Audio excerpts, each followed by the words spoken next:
Assalamualaikum dan selamat sejahtera cikgu ucapkan kepada semua pelajar-pelajar tingkatan 4 Rafflesia aliran STEM yang berada di rumah.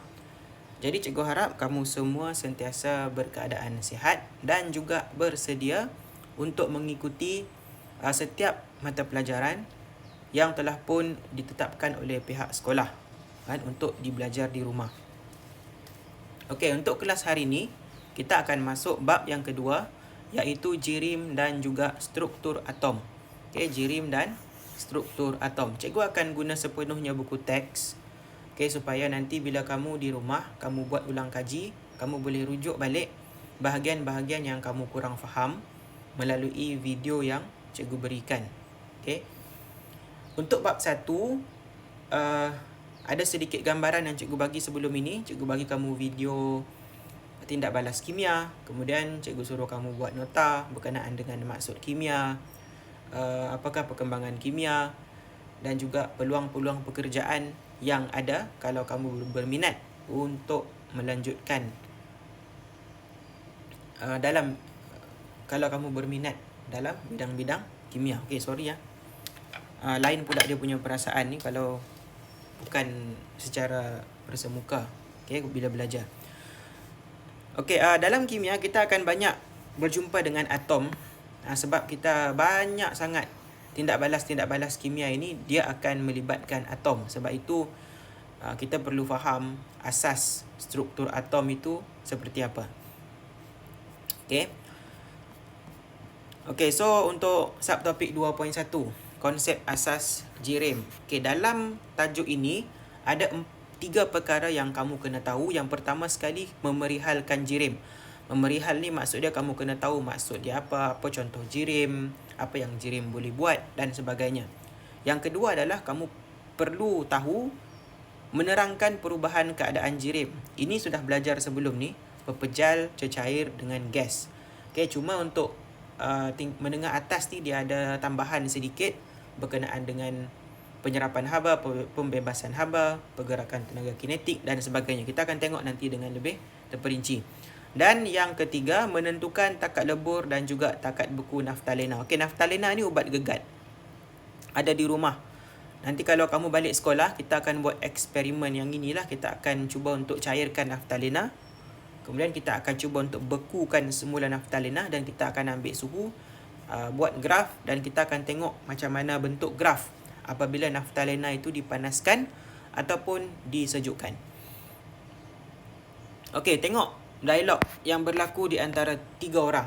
Okey, dalam subtopik maksud jirim. Okey, yang satu ni dia cakap apakah jisim dan isi padu pelangi. Kemudian yang lelaki ni, yang semboy ni, okey, dia bagi tahu pelangi tidak mempunyai jisim dan isi padu. Kemudian ada satu orang pula perempuan ni, cewek ni, dia cakap saya setuju dengan Ahmad. Kan, pelangi bukan jirim, dia cakap.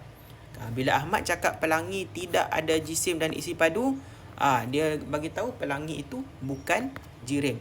Maksud dia apa untuk kita faham? Jirim itu mesti ada jisim dan juga mesti ada isi padu. Okey. So jirim adalah sesuatu yang mempunyai jisim dan memenuhi ruang. Okey, memenuhi ruang ni maksud dia ada isi padu lah yang kita boleh sukat. Kan, berapa isi padu dia? 10 cm padu, 20 cm padu. Okey. Dan juga jirim terdiri daripada zarah-zarah yang halus dan diskret. Sangat kecil benda ni. Dalam jirim tu ada something yang sangat kecil. Okey, ini yang kita akan belajar berkenaan dengan atom nanti. Kemudian jirim juga dia boleh wujud dalam 3 keadaan, iaitu pepejal, cecair dan juga gas. Sudah pernah belajar sebelum ni. Tajuk ni mungkin antara tajuk yang senang lah.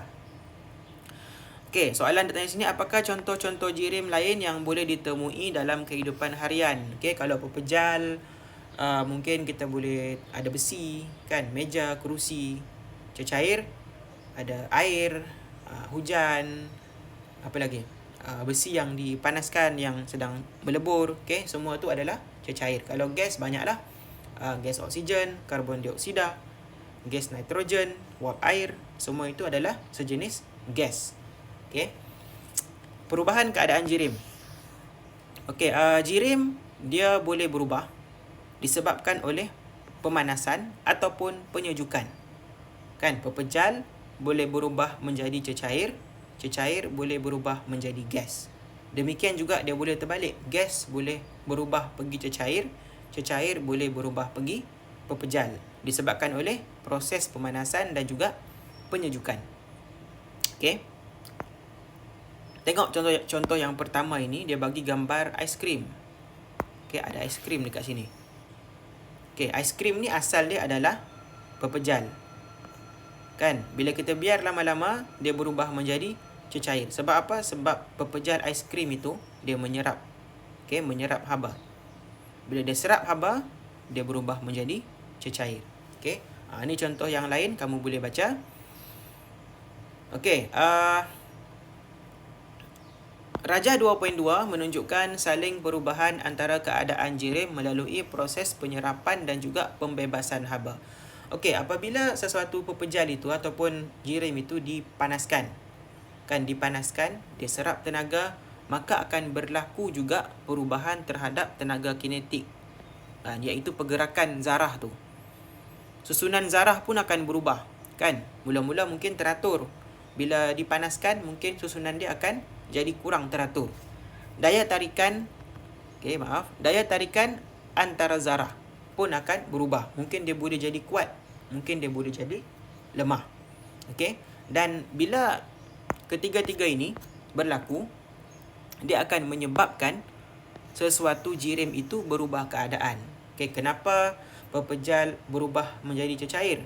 Disebabkan tenaga kinetik dia berubah, susunan zarah dia berubah, daya tarikan antara zarah dia berubah. Disebabkan apa? Sama ada pemanasan ataupun penyejukan.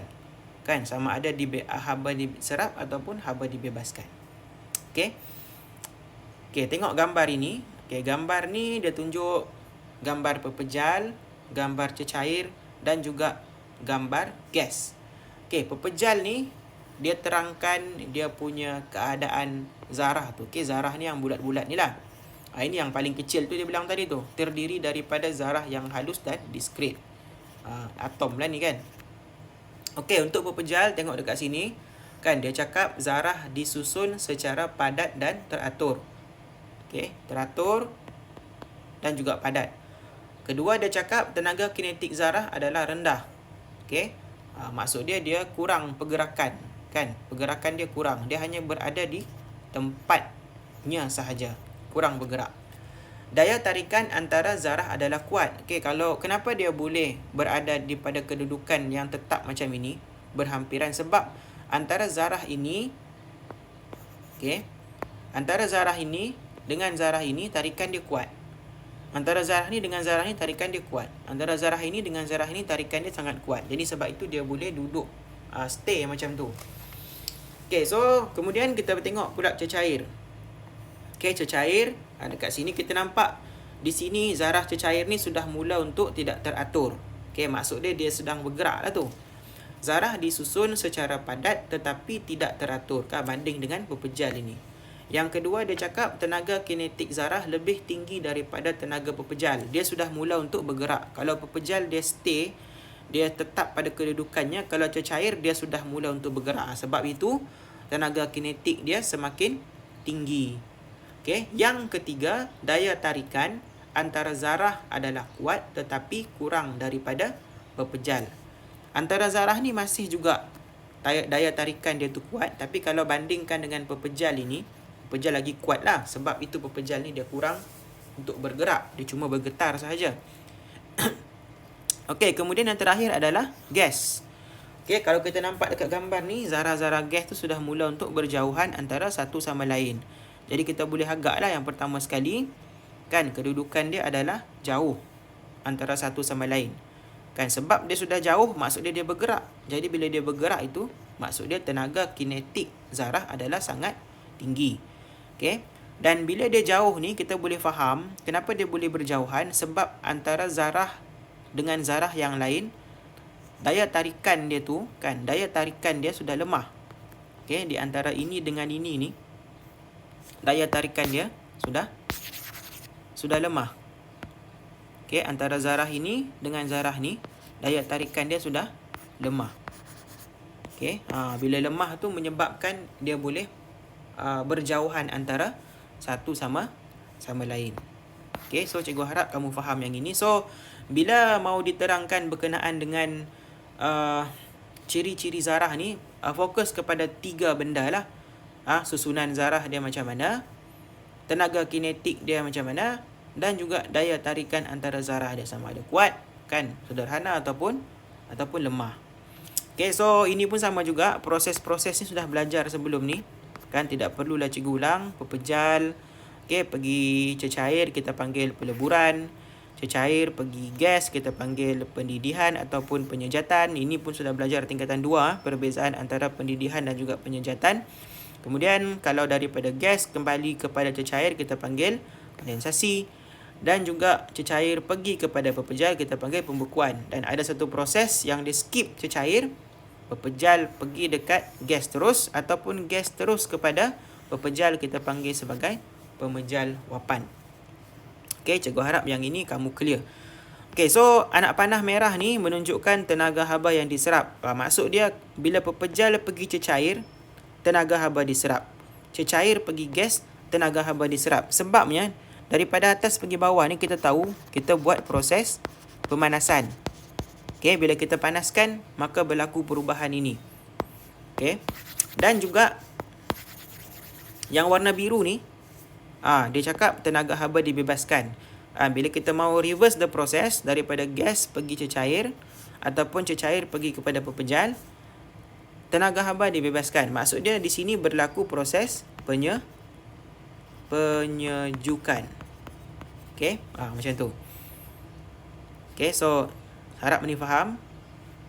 Okey, so kita pergi yang seterusnya, iaitu jirim itu dia boleh wujud dalam keadaan unsur ataupun dalam keadaan sebatian. Ini pun cikgu rasa sudah disentuh. Okey. Unsur terdiri daripada zarah atom ataupun molekul. Okey, manakala sebatian terdiri daripada molekul ataupun ion. So sekarang kita sudah mula untuk ada sedikit kebingungan di situ. Kan? Atom itu apa cikgu? Molekul itu apa cikgu? Ion itu pula apa? Ni kita akan pergi lebih mendalam selepas ini. Tapi untuk yang ini kamu cuma perlu faham jirim dia boleh wujud dalam bentuk unsur ataupun sebatian. Okey, dan unsur ni pula terdiri daripada atom ataupun molekul. Sebatian boleh wujud sebagai molekul ataupun ion. Okey. So kalau kita tengok dekat sini kan, kita perasan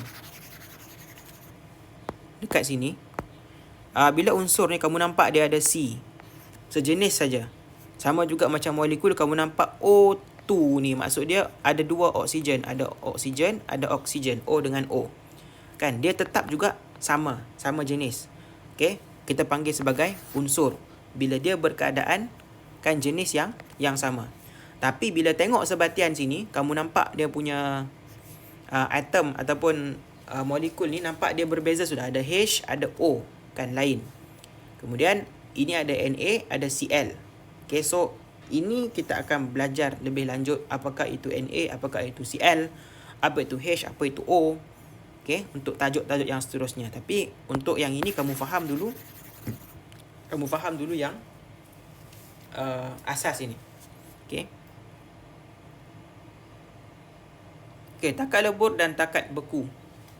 Yang ini cikgu akan skip sebab kita akan buat benda ni di sekolah nanti.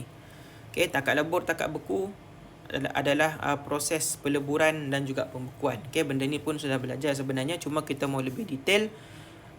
Kita mau catat dia punya suhu dan kita mau tengok apa yang berlaku pada setiap suhu itu.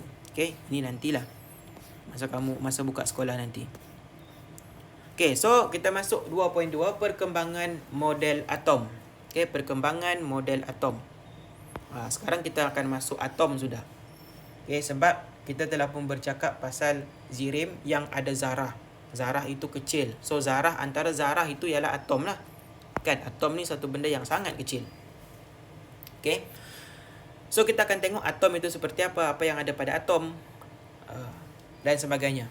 Okey, untuk subtopik 2.2 ini, yang perlu kamu tahu yang pertama adalah menyatakan zarah subatom dalam pelbagai jenis unsur. Okey, ada banyak jenis unsur. Yang tadi kamu nampak C dengan O. C itu karbon, O tu oksigen. Okey.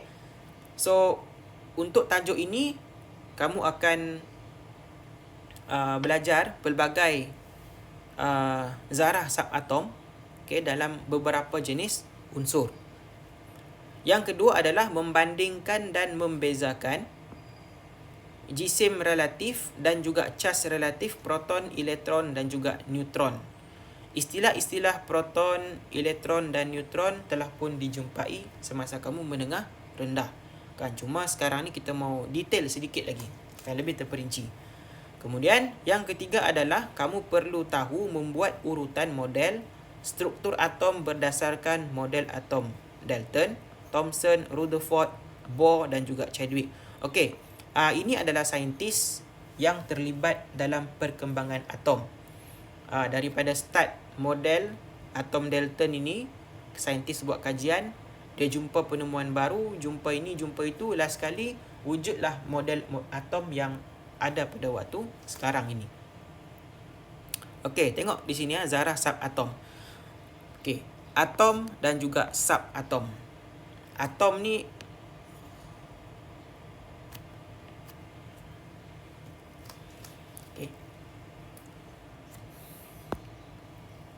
Okey, zarah 2.8 menunjukkan zarah subatom yang terdapat di dalam atom, iaitu proton, neutron dan elektron. Okey, dalam atom ni terdapat 3 benda ini. Sebab tu dia panggil subatom. Maksud dia dalam atom itu ada benda ini.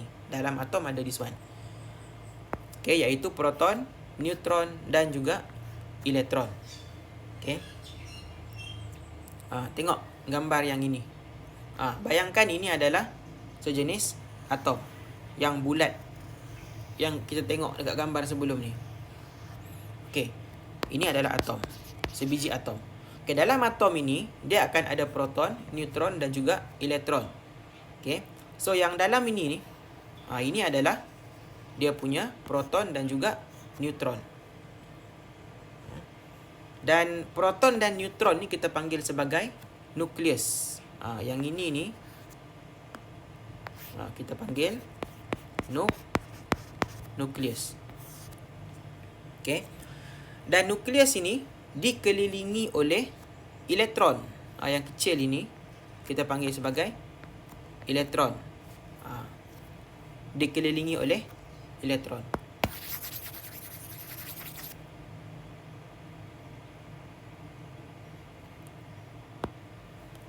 Okey, untuk proton, simbol proton ini diletakkan sebagai P dan proton ada cas. Okey, cas dia adalah positif 1 dan jisim relatif dia adalah 1. Okey. Dan bagi elektron pula yang kecil ini yang mengelilingi nukleus, simbol dia adalah E, mempunyai cas relatif negatif 1 dan juga jisim relatif 1/1840. 1/1840 ni kecil lah nilai dia kan. Kalau kamu ambil kalkulator, okay, kamu bahagikan 1 bahagi 1840, kamu akan dapat nilai 0.0000543. Seterusnya lah. So maksud dia sangat ringan. Sebab kalau proton ni 1, tapi kalau elektron ni 0.0000543 dan seterusnya. Jadi kalau orang tanya mana lagi berat, proton ataupun elektron, jawapan dia proton lah. Sebab proton jisim relatif dia 1, elektron jisim relatif dia 1/1840. Okay, so seterusnya neutron. Kan, neutron ni ada dalam nukleus juga bersama-sama dengan proton. Simbol dia adalah N dan dia tidak ada cas. Kan, dia bersifat neutral. Kan, kosong. Dan juga jisim relatif dia adalah 1. Lebih kurang sama berat dengan proton itu. Jisim dia lebih kurang sama dengan proton. Okey, bukan berat tapi istilah tu supaya kamu mudah faham saja. Okey, cabaran minda ni mungkin kamu boleh Google dalam internet, bagaimanakah cas relatif dan jisim relatif zarah subatom ditentukan. Kan sebab kita tidak boleh timbang benda tu sebab terlampau kecil. Tapi macam mana orang boleh tahu satu dan juga 1/1840. Kamu boleh Google internet, pergi ke YouTube dan tengok. Okey, belajar. Okey, so tiga-tiga ni elektron, okey, proton dan juga neutron ini dah kita panggil sebagai subatom. Okey, subatom, elektron, okey, proton dan juga neutron. Okey, tiga itu. Okey. Okey, so seterusnya kita masuk perkembangan model struktur atom. Okey, macam mana atom ini boleh ditemui. Okey, pertama sekali kajian tentang atom ini dia cakap bermula sejak pengenalan teori tentang atom oleh Democritus. Kan, seorang ahli falsafah Yunani. Lama sudah, kira-kira 500 tahun sebelum Masihi. Masa ni kita belum lahir lagi. Okey. So, dalam kimia, antara yang pertama sekali untuk membincangkan secara terperinci berkenaan dengan atom adalah John Dalton pada tahun yang lahir pada tahun 1766 dan meninggal pada tahun 1844. Ni dia punya gambar ni. John Dalton nama dia.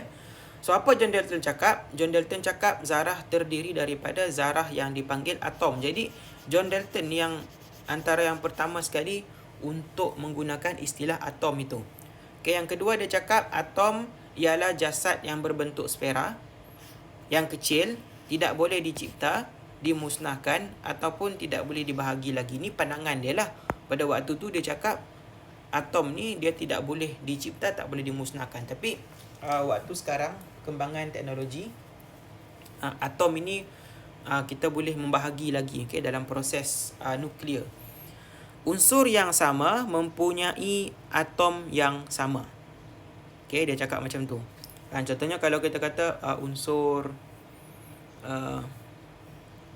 kemudian pada tahun kemudian datang pula J.J. Thomson. Okey, ni gambar dia. Apa yang dia jumpai? J.J. Thomson pula dia menjumpai elektron. Dia yang jumpa subatom yang pertama ini iaitu elektron.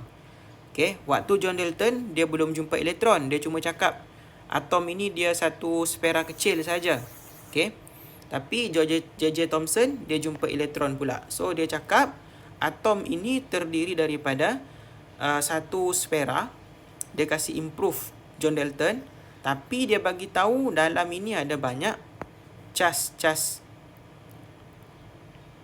negatif yang dia panggil sebagai elektron. Okey. Kemudian sfera ni pula dia cas dia positif. Ini kata J.J. Thomson. Ini model dia, atom dia. Okey, kemudian datang pula Ernest Rutherford. Ni gambar Ernest Rutherford ini. Apa yang dia jumpa? Dia jumpa pula proton dalam nukleus. Okey. So, dia bilang hampir seluruh jisim atom bertumpu pada nukleus. Okey, semua atom itu paling berat sekali adalah pada nukleus yang di tengah-tengah itulah. Okey, dia bagi tahu nukleus itu adalah sebagai pusat atom. Elektron bergerak di luar nukleus. Ni dia punya perkembangan. Daripada sini kamu nampak perbezaan ya. Kata Ernest Rutherford pula, mula-mula J.J. Thomson dia bilang sfera ni bercas positif. Tapi kata Ernest Rutherford, yang positif itu adalah di tengah-tengah ni, yang dia panggil sebagai nukleus. This one, yang positif. Elektron ni dekat luar. Okay, yang bercas negatif itu. Okay, ni kata Rutherford. Okay, kemudian Neil Bohr. Neil Bohr pada tahun yang meninggal pada tahun 1962. Okay, so ni gambar Neil Bohr. Okay. So apa Neil Bohr cakap? Neil Bohr pula dia bagi tahu bahawasanya elektron pada atom bergerak dalam petala di sekeliling nukleus. Okay, kita compare dengan model Ernest Rutherford. Okay, Ernest Rutherford cakap elektron tu bergerak dekat luar nukleus dan dia tak sebut pasal petala. Tapi kata Neil Bohr, Tak, dia bilang elektron itu dia bergerak pada petala. Petala ni macam orbit lah. Kalau kamu tengok matahari dengan planet-planet kan, dia ada satu kawasan yang dia akan sentiasa bergerak, yang kita panggil sebagai petala. Contohnya kalau elektron di sini, dia akan bergerak kawasan sini sajalah. Kalau elektron yang dekat sini, dia akan bergerak dekat kawasan dia ni. Kawasan pergerakan dia ni kita panggil sebagai petala. Okey, petala. Macam biasa, nukleus mengandungi proton. Pada waktu ni saintis belum jumpa neutron. Saintis cuma percaya nukleus tu dia ada proton yang bercas positif. Okay. So seterusnya James Chadwick. Okay, James Chadwick. Yang ini barulah dia menjumpai neutron pula. Okay. Dia bagi tahu tidak, dalam nukleus ini bukan hanya ada proton, tetapi dalam nukleus pun dia mempunyai neutron. Okay, maka terhasillah model atom yang kita akan gunakan untuk tingkatan 4 dan juga 5. Okay, walaupun sebenarnya model ini telah pun tidak diguna pakai kalau kamu belajar advanced chemistry. Ada model lain yang telah pun dicadangkan oleh para saintis. Tapi untuk kita punya silibus, kita pakai model yang inilah. Okay, so ni James Chadwick punya model. Dia cakap nukleus itu terdiri daripada proton dan juga neutron. Okay, proton cas positif, neutron tidak ada cas. Dan di sekelilingnya ada elektron sedang bergerak.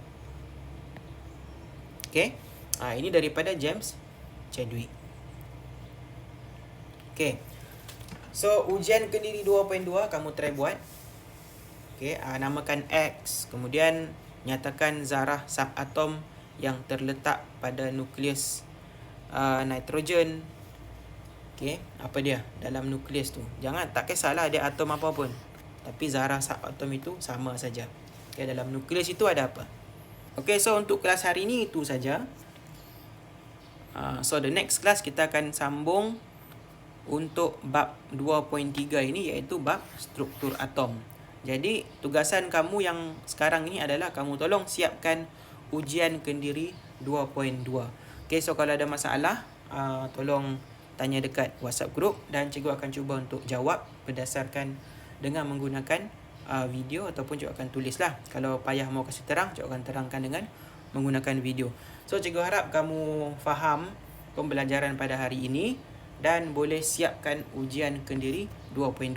Tolong ambil gambar dan juga tolong post untuk menunjukkan kamu sudah memahami pembelajaran pada hari ini. Okay kelas, sekian, terima kasih.